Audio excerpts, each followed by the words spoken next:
Hi guys, you're welcome back to my channel. My name is Stella. So it's been a while, but I'm glad to be back. Now in today's video, we're going to be making this lovely dress for an 8-year-old child. All you have to do is just to work with your own measurements and you arrive at the same result. So we're going to be making this for a baby girl, and let's jump right into it. So here are the fabrics that we're working with. I'll be working with this African print fabric. This is 6 years, but we're surely not going to be exhausting it all, and we're also going to be drafting using a pattern paper. We also need the doll face bridal satin for the lining, and we need an invisible zip as well. So let's jump right into the drafting process. Now here is my pattern paper, and like I mentioned in the beginning, it's going to be a quick one. So we're going to be drafting the front and the back bodies together. So let's start. The neck width is 2.5 inches and her shoulder width is 12 inches. So half of it is 6 inches.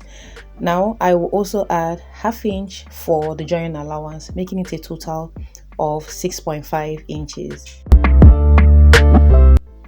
Moving on, the next thing we need to mark is the neck depth. So we're starting with the front neck depth, and that is 2.75 inches. And like I told us, we're going to be drafting the front and the back necklines together as well. So the back neck depth is 2 inches. Now I will come in with my pattern master and I'll connect the necklines. So I'll first connect the front neckline depth, which is 2.75 inches, and I will rotate the pattern master to connect the back neck depth.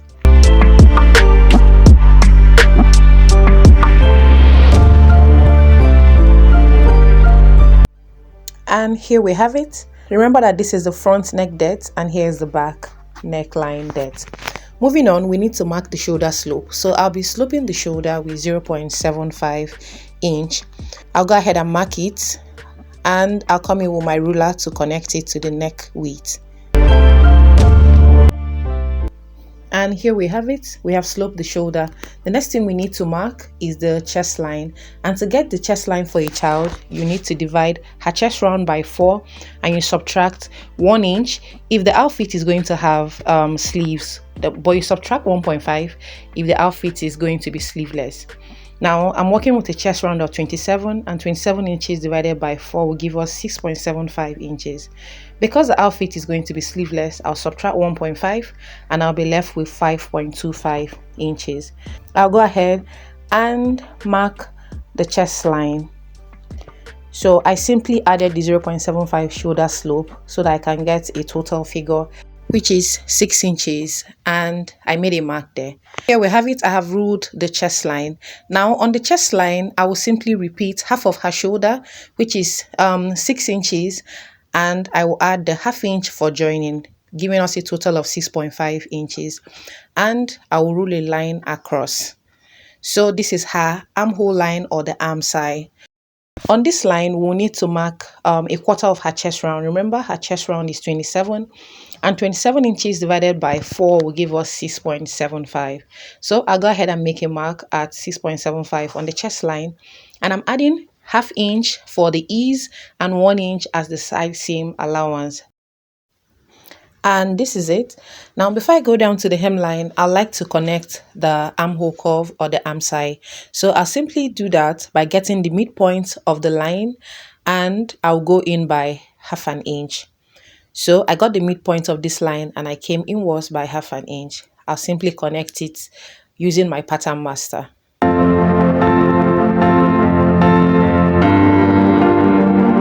Here we have it. The armhole curve or the arm side is ready. Now the next measurement that we need to impute is from the shoulder to the half length, and that is 18 inches.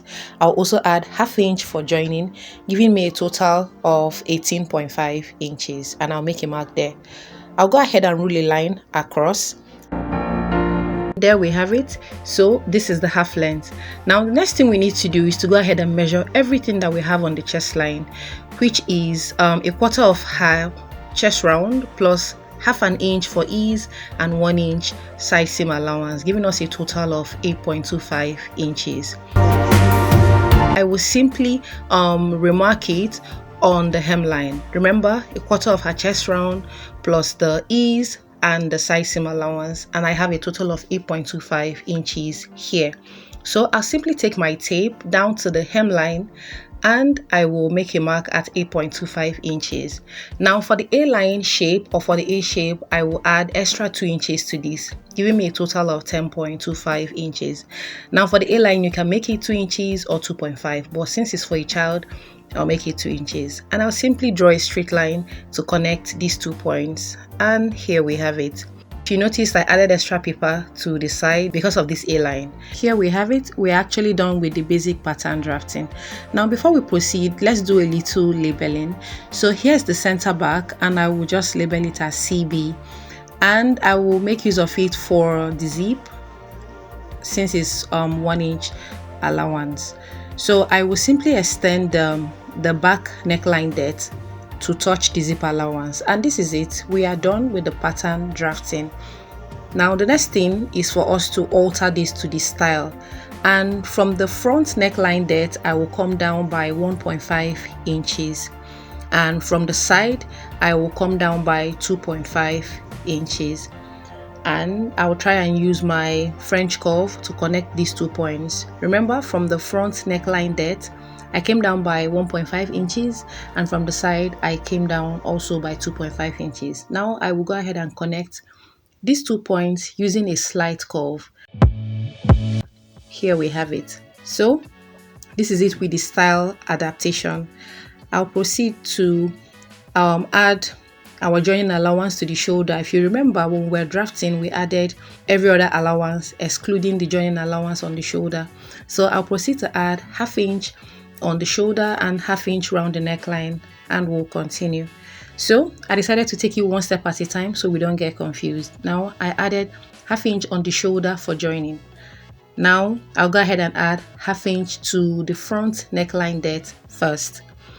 So I will simply add 1/2 inch round the front neckline depth, and here we have it. I'll proceed to use my pattern master to highlight this line, and as you can see it clear, I'm done with that. Now I go ahead and add 1/2 inch to the back neckline depth.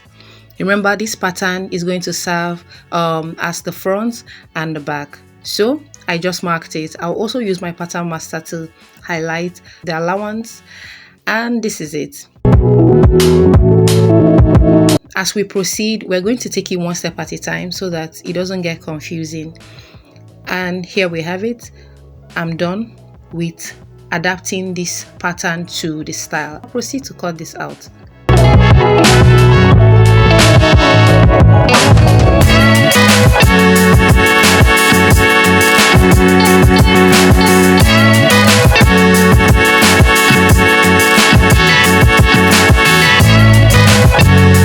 Here we have it.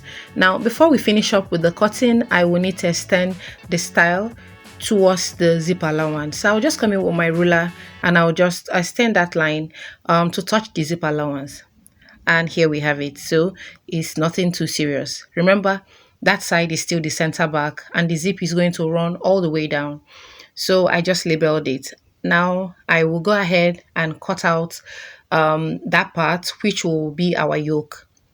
And this is it. I have it cut out. Remember, this pattern is going to serve as the front and the back. The next thing is to transfer this pattern to the fabric. So I'll be transferring this part to the African print and the yoke to the satin. And here we have it. I've gone ahead to do that. Let's look at this one at a time. We're going to start with the back. So here's the back. I transferred the pattern to the fabric and I added 1/2 inch for joining of the yoke. So this is the back fashion fabric and this is the back yoke as well. So I added 1/2 inch to both sides. Remember, we already added all the allowances on the pattern. I'm going to be making use of the satin. Now at this point, I haven't yet decided whether the satin is going to be the fashion fabric or the lining of the yoke. So I'm still going to take that decision as we proceed. Let's look at the front piece. So to cut out the front, I simply folded in our 1 inch zip allowance and I placed it on the fabric and I cut out the front. added ½ inch at the top part also for joining of the yoke. Now at this point, I'm yet to cut out the front yoke, so bear that in mind. For the lining, I made the lining longer. So this is the lining of the front. I increased the length of the lining by 7 inches.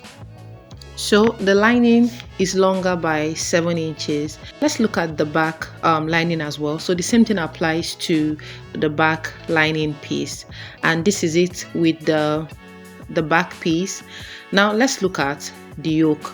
So like I mentioned earlier, this is the yoke for the back. I will proceed to unpin this pattern so that we can alter it and cut out the front yoke.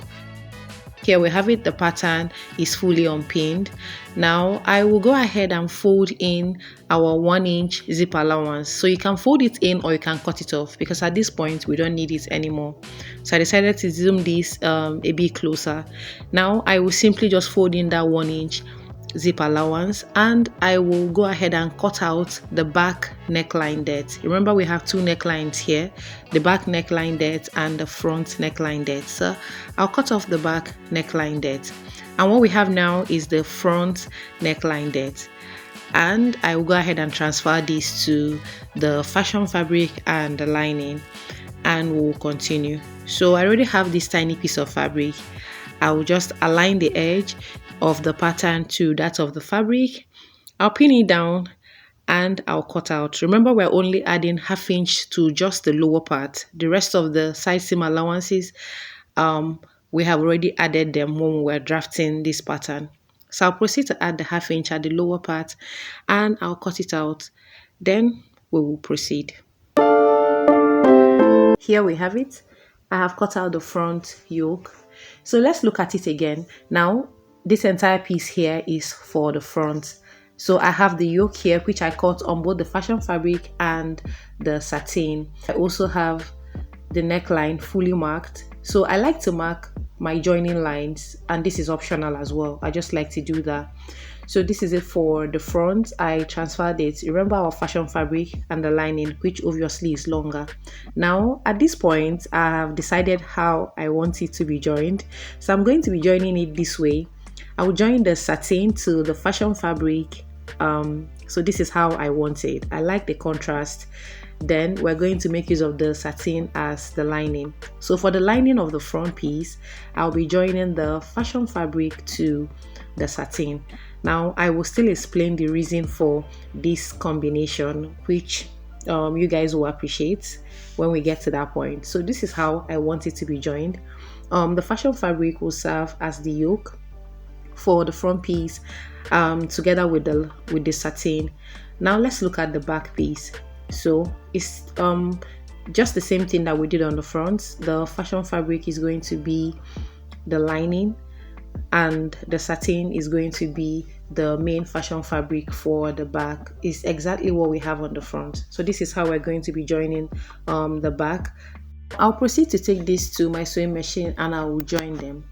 And here we have it. I have them joined and pressed. Remember, you need to press every stitch as you sew if you're after a neat finishing. And this is it. I also went ahead to stitch down using a temporal stitch the zip allowance. Let's proceed. Now the next thing we will need to do is to join them on the shoulder. So we're going to be joining the fashion fabric to the fashion fabric and the lining to the lining. But for illustration, I'm going to use my pins to demonstrate this joining process. I will go ahead and come in with the lining as well so that we'll see what I have done. So let's look at it one after the other as well. Now this is the front lining piece and this is the back lining piece. Just like I did on the fashion fabric, I also joined the center back of the lining on the 1 inch sewing allowance that we left. So I will go ahead and join them on the shoulder using my pins, and I have done that. So I simply pin them down on the ½ inch join allowance that I left on the shoulder. Now let me show us how to join this. Remember that this is a sleeveless dress, so that's why I'm taking time to take us through the joining process. Now I will go ahead and align them. So I'm placing them the right sides facing each other, and I will go ahead and stitch around the armhole on the half-inch allowance that I left. I'll repeat the same thing on the other armhole, and I'll go ahead and stitch around the neckline. Now I will stop 1 inch before the zip allowance. The reason is so that I can easily fix the zip, but I won't be fixing my zip until I have turned the neckline. Remember, I'll stitch around the neckline and I will take off the loose stitches because we're going to be pulling the back pieces from the front. So I'll go ahead and do this. I'll also give it a good press, and here we have it. I'm done turning the dress, and as you can see, it's looking well pressed. Now, like I explained, the center back is still open because I'm yet to fix the zip. So the next stage is for us to join them by the side. So I'll go ahead and open them up, and we're going to be stitching on the 1 inch side seam allowance that we left. So we're not doing any reshaping because the dress is for a child. Now I'll take this to my sewing machine and I'm going to stitch down on the 1 inch side seam allowance. So we're simply joining fashion fabric to fashion fabric and lining to lining. The final thing we need to look at is the pleats, and I have a detailed video on how you can calculate and measure your pleats, but as usual I'll take us through what I have done. So I simply cut out a long piece of fabric and the length is 13.5 inches. I also went ahead to add 1.5 inches allowance, out of which 1 inch is for the hemming and half inches for the joining till the half length of the dress. Now the space in between each pleat is 3 inches, so I iron this down. Now here's the dress. I have joined the sides and I gave it a good press. As you can see, I also went ahead to fix the zip. So the final thing we need to do is to come in with the pleats, and I'll simply stitch it around the hem of the fashion fabric. So I'll take this to my sewing machine and I'll go ahead and stitch it round on 1/2 inch allowance that I have there, and I'll give it a good press. Emphasis on a good press. So I'll go ahead and join this and I'll show us what it looks like. Here we have it.